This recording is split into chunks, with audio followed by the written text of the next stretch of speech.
우리 손에 넘기시리라. 아멘. 오늘 말씀의 제목은 두려움을 믿음으로 바꿀 수 있다면입니다. 말씀 가운데 하나님께서 함께 하시길 기원합니다. 네, 성도님들 한 주간 잘 보내시고 이렇게 오후 예배로 영상으로 뵐 수 있어서 반갑습니다. 네, 옛날 고대에서는 장수들 혹은 싸움을 잘하는 그런 자들이 나타나서 괜한 대규모의 전투로 피를 흘리는 것보다는 이렇게 대결을 통해서 승패를 가르는 경우가 있었습니다. 사실 이 1대1로 나와서 싸우는 것은 보통 어려운 것이 아니었습니다. 멍석을 까면 더 못한다라는 말이 있듯이 모든 사람들이 보는 앞에서 자신의 목숨을 걸고 싸움을 한다는 것은 심리적 압박감도 있었을 것이고 뿐만 아니라 자신의 결투로 인하여 모든 군사들의 사기가 걸려 있으니 그 책임감과 부담감이 이루 말할 수 없었을 것입니다. 오늘 본문에서도 이 싸움을 잘해서 싸움을 돋구는 자가 있었는데요. 바로 이 골리앗입니다. 이 골리앗이라는 인물의 스펙은 키 2m 90에 갑옷 무게만 57kg으로서 마치 이곳저곳 꽁꽁 싸매듯이 완전 무장을 하고 배틀체 같은 거대한 창으로 위풍당당하게 이렇게 걸어오니 이 골리앗의 모습을 본 이스라엘 백성들은 당연히 두려워 떨릴만 했습니다. 이렇게 거대한 스펙을 가졌으니 이 이스라엘 백성들이 두려워 떠는 모습이 이해가 되기는 합니다.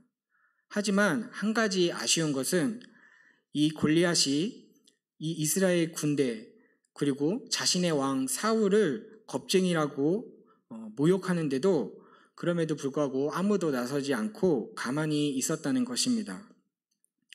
이것에 대해서 이 말씀의 저자 사무엘상 17장 24절에서는 이렇게 표현을 합니다. 보고 심히 두려워하여 도망쳤다라고 말합니다. 즉 이스라엘 백성들은 이 골리앗의 거대한 모습, 외적인 요소만을 보고 두려워하여 도망쳤다는 것입니다. 이 모습이 오늘날 우리들에게도 있지 않은가 한번 생각을 해봤으면 좋겠습니다. 여담으로 제 이야기를 하자면 청년 시절 제가 예전에 다니던 교회에서 기도를 하러 유아부실에 간 적이 있었습니다. 네, 그때만 해도 한여름이었는데 그때 당시에 가장 유행하는 게 있었는데요. 바로 곱둥이가 유행을 했었습니다. 이 시기에는 이제 곱둥이가 처음 나오는 시기였는데 이 곱둥이에 대한 여러 가지 소문이 있었습니다. 그중 한 가지가 이 곱둥이 안에는 연가시가 있어서 이것이 튀어나와 사람 몸속에 들어가면은 사람을 조종해서 그 사람을 죽인다라는 이런 괴담이 한창 유행을 했었기 때문에 이 곱둥이를 참으로 무서워했었습니다. 그런데 그때가 제가 신앙심이 한창 불타오르던 때여서 이 하나님을 위해서라면은 이 곱둥이를 잡고 그 유아부실에서 기도를 해야 될 것 같은데 그러기에는 너무 무섭고 그렇다고 아무것도 안 하고 그냥 가자니 이것이 과연 내가 하나님을 사랑한다고 말할 수 있는 것인가 이러한 제 자신의 생각을 하게 되었습니다. 그래서 이 제 자신이 못나 보이기도 하고 그랬는데요. 네, 그렇게 고민을 하다가 결국엔 그냥 돌아갔습니다. 네, 이것 때문에 한동안 제가 죄스러운 마음으로 살았던 것 같습니다. 네, 어쨌든 제가 이렇게 가벼운 이야기로 우리 성도님들에게 말을 했지만은 우리 성도님들에게도 각각의 그런 어려움들이 있을 것이라 생각이 듭니다. 근심하고 걱정하고 두려워하는 그러한 일들이 많이 있을 것이라 생각이 듭니다. 네, 어떤 분들은 돈이 없어서 먹고 사는 문제가 걱정이 되니까 돈이 두려울 때가 있겠고 또 자신이 여태까지 쌓아올렸던 명예와 명성이 한순간에 무너질까 두려운 분들도 있을 것이고 또 어떤 분들은 인간관계를 어떻게 맺을까 또 앞으로 미래를 어떻게 살아야 할까 두려워하는 분들도 있을 것입니다. 이렇게 모두 각자의 그런 어려움을 가지고 있을 것이라 생각이 됩니다. 네, 이와 같이 이 골리앗이라는 존재는 이스라엘과 그리고 바로 우리들을 두렵게 하는 요소들이었습니다. 이런 두려운 상황 속에서 등장한 것이 바로 이 다윗입니다. 그리고는 이렇게 질문을 던지는데요. 사무엘상 17장 26절의 말씀입니다. 제가 읽어드리도록 하겠습니다. 다윗이 곁에 서 있는 사람들에게 말하여 이르되 이 블레셋 사람을 죽여 이스라엘의 치욕을 제거하는 사람에게는 어떠한 대우를 하겠느냐? 이 할례받지 않은 블레셋 사람이 누구이기에 살아계시는 하나님의 군대를 모욕하겠느냐? 네, 여기서 이 다윗이 하는 여러 말들이 있지만은 핵심으로 말하고자 하는 것은 이 블레셋 사람이 누구이기에 살아계시는 하나님의 군대를 모욕하겠느냐라는 것입니다. 오늘 이 성경의 저자는 이 골리앗이라고 하는 두려운 존재에 대하여 보인 그 반응을 바로 이스라엘 사람들과 다윗을 통하여 비교를 하고 있습니다. 이스라엘 사람들에게 이 사울 왕은 세금도 면해주고 또 왕의 사위로 삼겠고 또한 이것저것 혜택을 주겠다라고 얘기를 했음에도 불구하고 이 이스라엘 사람들은 가만히 있었지만 반면에 다윗은 이 살아계시는 하나님의 군대를 모욕했다는 이유로 이 블레셋 사람이 누구냐라는 도전적인 질문을 던집니다. 결국 그의 질문은 사람들에게 전달되어서 이 사울 왕에게까지 들리게 되고 다윗은 이 골리앗과 싸우게 됩니다. 네, 지금 보고 있는 이 다윗의 모습은 이스라엘 사람들과 약간 좀 다른 모습을 보여주는 것 같습니다. 다른 사람들은 이 블레셋 사람들을 보고 두려워한 반면에 다윗은 그것을 의아해 여기면서 질문을 하는 것이 왜 살아계시는 하나님이 계시는데 이 사람이 누구이기에 그 살아계시는 하나님의 군대를 모욕하느냐라고 말하는 것입니다. 이렇게 질문이 어떻게 나올 수 있었을까요? 네, 그것은 바로 다윗이 보고 있는 것은 이 블레셋 사람의 거대한 겉모습이 아닌 바로 살아계신 하나님을 바라보고 있기 때문입니다. 사울 왕과 사람들은 이 다윗이 골리앗과 싸우러 가는 것에 대해서 만류를 합니다.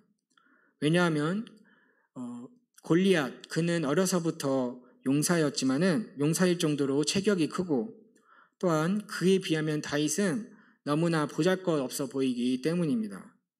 그러나 다윗은 그것을 개의치 않고 당연하게 말하기를 걱정할 필요 없습니다. 저도 예전에 맹수들이나 위험한 짐승들이 양을 잡아갈 때 그 맹수들을 쳐서 죽였습니다.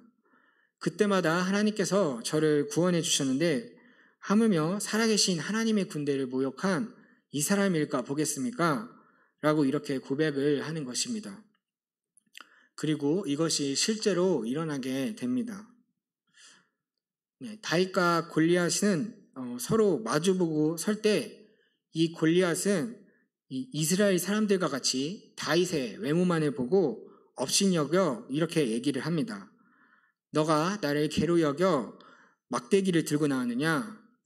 내가 너 시체를 들짐승들에게 주겠다 라고 말하면서 어찌 보면은 자기 스스로를 괴취급, 짐승 취급을 하면서 다윗에게 죽임당할 것을 암시를 합니다.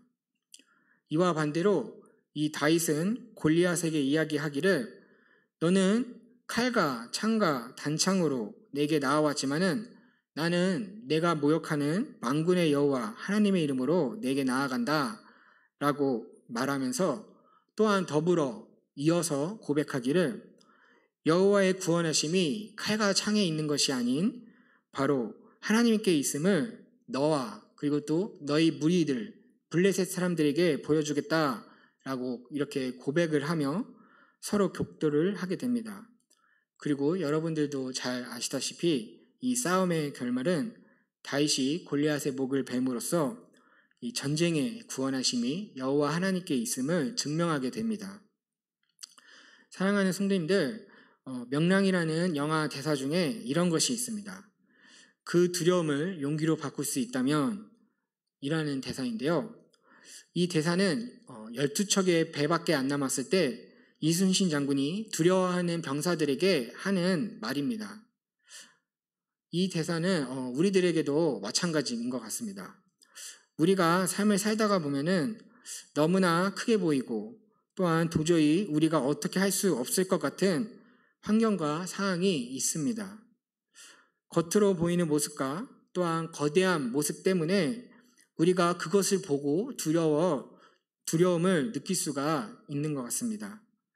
그러나 우리가 이 겉모습만을 보고 취하여서 두려워하는 것이 아니라 우리의 믿음의 눈을 들어서 정말 우리 가운데 살아계시는 이 하나님을 바라본다면, 그리고 그 두려움을 우리가 믿음으로 바꿀 수가 있다면 그것 또한 다윗과 같은 우리가 용기를 낼 수 있지 않을까 생각이 듭니다. 네, 그러므로 우리가 믿음을 내어서 살아계신 하나님을 바라봄으로써 우리의 어려움들을 헤쳐나가고 또한 이겨내가는 우리 성도님들이 되었으면 좋겠습니다. 기도하도록 하겠습니다.